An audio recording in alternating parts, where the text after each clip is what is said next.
l'usage médical du cannabis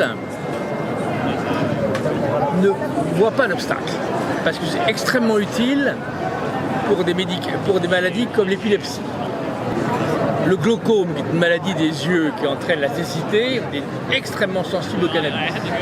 Et en particulier, la meilleure indication, c'est les personnes en fin de vie qui ont des cancers épouvantables et pour lesquels, dans les dernières semaines de leur vie, prendre un peu de cannabis allège leur douleur et les met dans un état de relative sérénité avant de mourir. Donc il y a une espèce d'usage qui, à mon sens, ne pose pas de débat.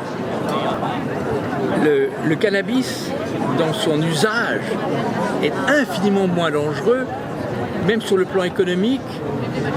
Les conséquences de l'alcool pèsent 70 milliards d'euros. Les conséquences du tabac, c'est 60 milliards d'euros.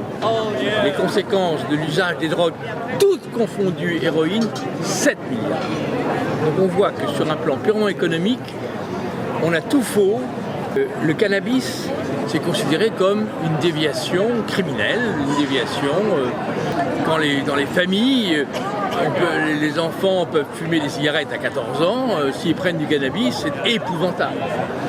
Et effectivement, le cannabis a une capacité addictive, mais elle est tellement moins grande que l'alcool, tellement moins grande que le tabac, donc voilà un petit peu le paysage dans lequel s'inscrit malheureusement une vision française qui est culturelle et qui est la peur de franchir les étapes que la plupart des pays d'Europe, États-Unis, même maintenant Uruguay, Amérique du Sud, ont franchi.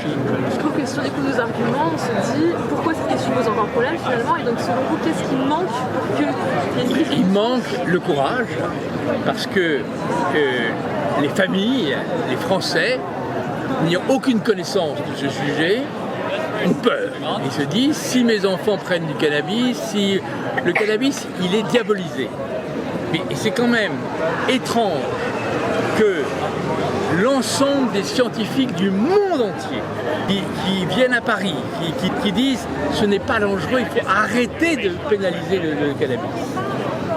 Que le document est remis à la haute autorité de santé et qui dit je n'en veux pas, montre culturellement le politique ne veut pas aborder une question rationnelle. C'est quand même très étrange.